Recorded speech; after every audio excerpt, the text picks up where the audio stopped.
अंतिम कौन सी है? आहार मार्गणा। आहार मार्गणा के कितने भेद हैं? 2। कौन कौन से?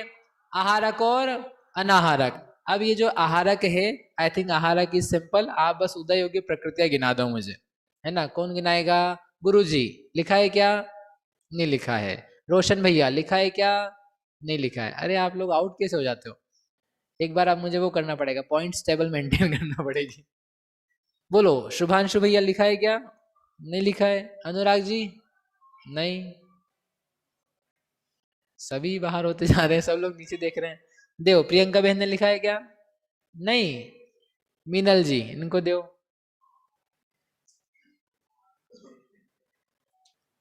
क्या बताना है आपको? उदय योग्य प्रकृति आहार मार्गन। हाँ बोलिए। 122 में से 4 अनुपूर्वी माइनस कर देंगे। 118 उदय योग्य होगी। 118 उदय योग्य की। और कुछ? बस 4? आप लोग सोचना कि इतने सिंपल के लिए अपन ने आउट होना पड़ा। इतनी सिंपल सी बात के लिए आपको आउट होना पड़ा। क्या है? 4 ही माइनस करनी है, बाकी सब सिंपल है, वैसा का वैसे ही है। गुणस्थान कितने बनाएंगे? 13। 14वें में क्या होते हैं? अनाहारक। बताओ, इतना सा तो लिखना था आपको। 122 में से कितने माइनस करने हैं? 4। कौन से अक्षय भैया? अनुपूर्वी। क्योंकि विग्रह गति में अनुपूर्वी होती है, और अनुपूर्वी के समय अनाहरक होते हैं, तो आहारक में नहीं होते। सिंपल। पर्याप्त पर्याप्त दोनों होते हैं क्या? आहारक आहारक जीव पर्याप्त होते हैं कि अपर्याप्त होते हैं? आहारक जीव पर्याप्त होते हैं कि अपर्याप्त होते हैं? दोनों होते हैं। कैसे पता? कैसे पता?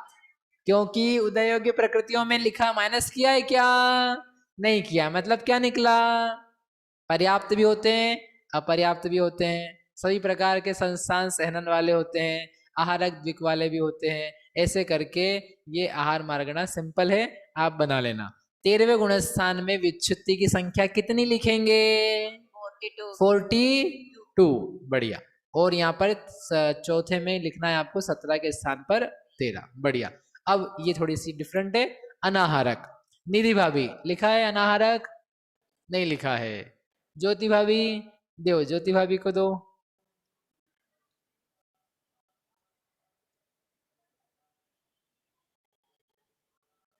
बोलिए। इसमें से 122 में से माइनस करेंगे अनाहारक के लिए। इसमें गुणस्थान पहला, दूसरा, चौथा और 13वां ये बनेंगे। तो पहला, दूसरा, चौथा और 13वां और 14वां। हाँ 14वां भी बनेगा। हाँ। तो इसमें 122 जो हैं कुल, उनमें से एक तो मिश्र प्रकृति माइनस करेंगे। मिश्र का उदय क्योंकि अनाहारक दशा में नहीं होता है। और औदारिक द्विक, वैक्रियक द्विक, आहारक द्विक, इन तीनों को भी, यानी 6 को भी करेंगे। और 3 निद्रा और 6 संस्थान और 6 सहनन, इनको भी माइनस करेंगे। और दोनों प्रकार की विहायो गति, प्रत्येक साधारण और दुस्वर सुस्वर, परघात उपघात उच्छ्वास, आतप उद्योत, ऐसे मिला के 33 प्रकृतियां माइनस करेंगे। ठीक है। तो 89 किसके समान हो गई है? कार्बन का योग। ठीक है। दोनों की क्या है? समान प्रकृतियां। कार्बन का योग में और अनाहारक मार्गणा में जो उदय माइनस करने हैं वो प्रकृतियां समान हैं, क्योंकि दोनों की दशा लगभग समान है। अंतर क्या पड़ रहा है? गुणस्थान 13वां 14वां, ये 2 भी इसमें आ रहे हैं। वहां पर क्या वहां पे 13वें तक थे। 13वां भी है, लेकिन यहाँ 14वां भी आ रहा है। 14 नंबर का और आ रहा है। ठीक है, बढ़िया। आगे। अब पहले गुणस्थान में 3 प्रकृतियों की विच्छित्ति करेंगे, मिथ्यात्व, अपर्याप्त और सूक्ष्म। क्योंकि साधारण और आतप, इनको पहले ही हमने घटा दिया है। आपको समझ में आएंगे क्यों घटाते हैं अपन? ये शरीर संबंधी प्रकृतियां हैं, शरीर विपाकी, पुद्गल विपाकी, तो इनको उदयोगी घटा देते हैं अनाहारक दशा में। है ही नहीं ऐसा कुछ। आतप को घटा दिया ना।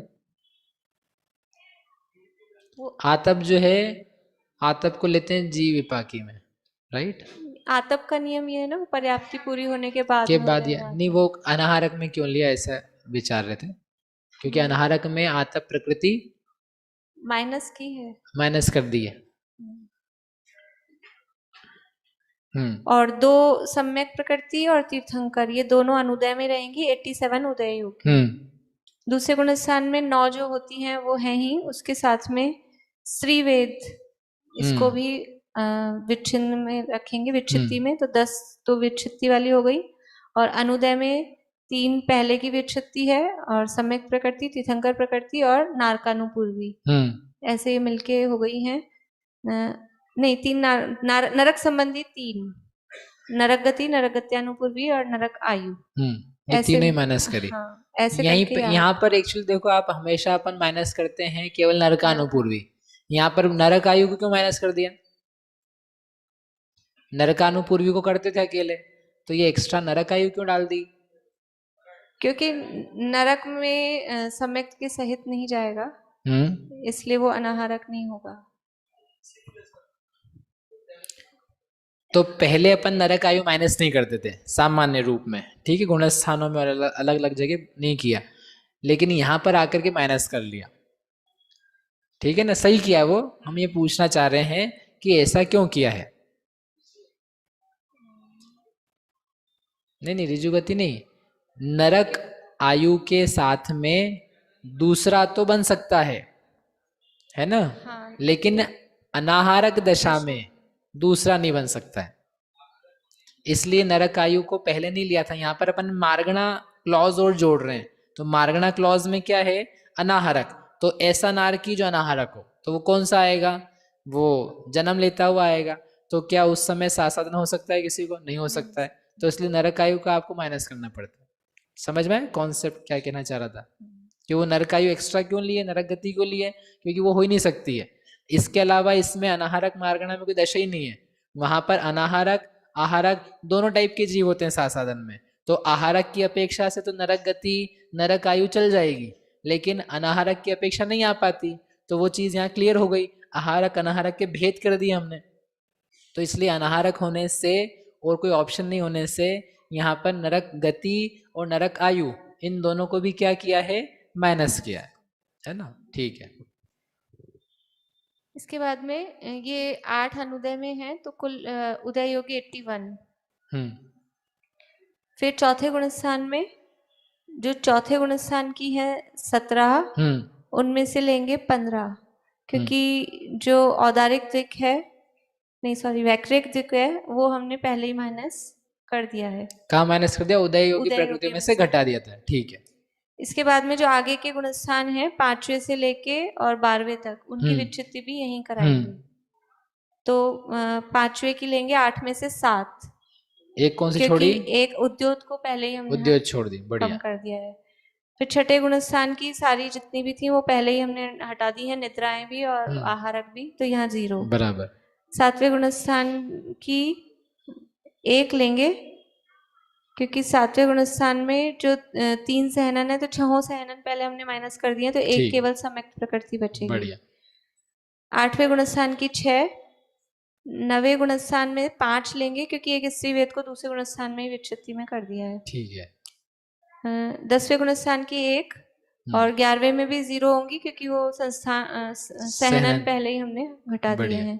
और फिर 12वें की 16। इस तरह से 51 प्रकृतियों की विच्छित्ति चौथे गुणस्थान में, और अनुदय में 13 जो ऊपर से आई हैं, और 1 तीर्थंकर, और 75 का उदय रहेगा। फिर 13वें गुणस्थान में 13 प्रकृतियों की विच्छित्ति करेंगे, कि वो जो विच्छिन्न होती थी उनमें से बहुत सारी हम पहले ही घटा चुके हैं। 17 घटा चुके हैं, तो 13 लिख देते हैं। हाँ। और 64 ये यानी ऊपर से जो जोड़ते हुए हम लाएंगे, 64 ये अनुदय में है, और 25 उदय योग्य हैं। 14वें गुणस्थान में 12 की विच्छित्ति है, 12 ही उदय में है, और 77 वो अनुदय में। ठीक है, ठीक है, बढ़िया। भैया एक क्वेश्चन था। हाँ बोलिए। अनारक में अपने 14 गुणस्थान तक बनाया, तो आहारक में जो 13वें गुणस्थान में सारी प्रकृति क्यों लास्ट कर दिए? 42 क्यों? क्योंकि अनारक में तो 14वां गुणस्थान बन रहा है ना। अनाहरक में बन रहा है। हाँ, तो क्या किया था मैंने? 13वें में 42 पूरी एक साथ अच्छा अच्छा, तो वो गलत हो गया वहां पे, फिर वो 13वां ही करना चाहिए, गलती से वो दिमाग में चला गया, है ना। तो कहाँ बनाया आहारक? यहाँ लिखा हुआ है ना, 13वें गुण स्थान में 42 की विच्छुत्ति जानना, उसको 30 की कर दें, वो लाइन की जरूरत ही नहीं एक्चुअली फिर वहाँ 13वें गुण स्थान में उसकी जानना, क्योंकि 14वां गुण स्थान बनेगा, आहारक मारना चल रही है तो उतना काफी होगा, बराबर बात है। वो गलत हो गया, समझ में आया क्या करना है? इसके पहले वाला जो है टेबल, उसमें लास्ट का जो पॉइंट है उसको आप क्रॉस कर लो 13th गुण स्थान के लिए, वहां पर 30 प्रकृतियों की विच्छुत्ति पर्याप्त है, ज्यादा करने की जरूरत नहीं है। भैया अब ये बताना है ये- आपको, अनाहरक मार्गणा में 13वें गुण स्थान में तीर्थंकर प्रकृति का उदय आ सकता है क्या? 13वें गुण स्थान में कारमाण का योग रहते हुए अनाहारक होता है कोई जीव, उस समय क्या वह तीर्थंकर हो सकता है? क्या तीर्थंकरों के समुद्घात हो सकता है?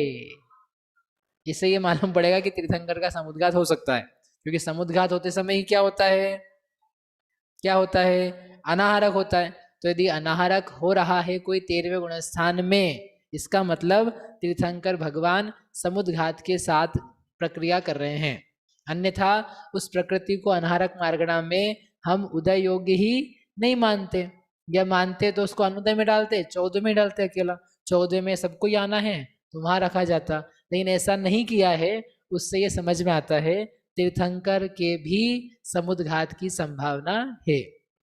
ठीक है, बोलो भाई, प्रश्न क्या था किसका? 13वें गुण स्थान में 17 प्रकृतियां कौन सी कम की है? वो टैली नहीं हो रही है, 14 हो रही है, 3 दिख नहीं रही है, तो एक बार बता दो। एक बार मैं बता दूं, अच्छा मेरी परीक्षा मतलब बहन जी ने लिखी है ना 17 प्रकृतियां, देखो 30 कौन सी जाती है, अब वो सब जोड़नी पड़ेगी एक एक करके अलग से, इवन बाद में जोड़ते हैं टेली करने के लिए, ठीक है। थोड़ा सा आगे चलते हैं ऐसा भैया, करके। हाँ, आहारक दशा में अपर्याप्त अवस्था कैसे बनेगी और अनाहारक में हमेशा अपर्याप्त ही बनेगी क्या? आहारक दशा में अपर्याप्त। अपर्याप्त क्यों? अपर्याप्त को क्यों प्रकृति की अपेक्षा पूछ रहे हो आप? हाँ मतलब नॉर्मल। आहारक में अपर्याप्त होता है क्या कोई जीव? क्या आहारक रहते हुए कोई जीव अपर्याप्त होता है? कैसे होता है भाई? अपर्याप्त होता है ना, उसके अपर्याप्त प्रकृति का उदय है, ठीक है। कोई अपर्याप्त प्रकृति के उदय के साथ में पैदा हुआ, पैदा होकर के उसने विग्रह गति पूरी करी, अब क्या हो गया? वह आहारक। लेकिन कौन सा जीव है? लब्धि अपर्याप्तक। लब्धि अपर्याप्तक रहते हुए, अपर्याप्त प्रकृति का उदय रहते हुए वो आहारक है, अनाहारक नहीं है। वो वर्गणाओं को ग्रहण कर रहा है, उसके शरीर नाम कर्म का उदय चालू हो चुका है, उसमें शरीर बनने की प्रक्रिया, पर्याप्ति की प्रक्रिया चालू हो रही है, पूरी नहीं कर पाएगा ये दूसरी बात है, लेकिन उसकी पर्याप्तियां बनने के लिए चालू हो चुकी है और वो ग्रहण कर रहा है, इसलिए आहारक है। और अनाहारक में अपर्याप्त ही रहेगा। अनाहारक में कौन सा जीव?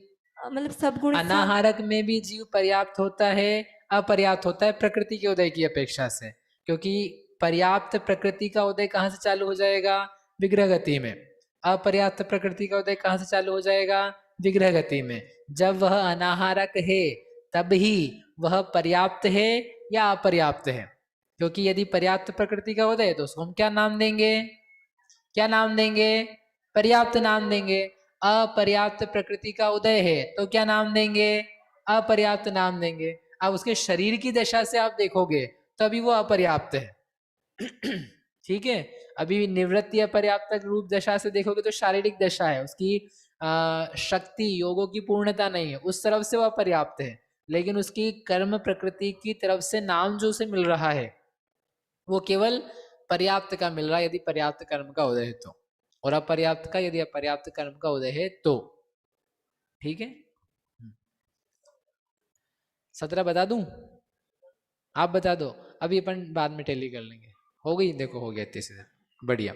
इस प्रकार से ये जो उदय का प्रकरण था वो यहाँ पर पूरा हो गया। कितना सही था? अब आपका होमवर्क था, होमवर्क पहले कर लें कि पढ़ाई पूरी कर लें? आप लोग सब होशियार हो, सब लोग प्लान करके आते हो क्या? आप प्लान करके आते हैं क्या आप? नहीं। चलो एक काम करते हैं, पढ़ लेते हैं, फिर सत्व स्थान भंग का जो अधिकार है उसके आपको वो भी बताने रहेंगे। क्या बताने रहेंगे? लाभ, लाभ, लाभ।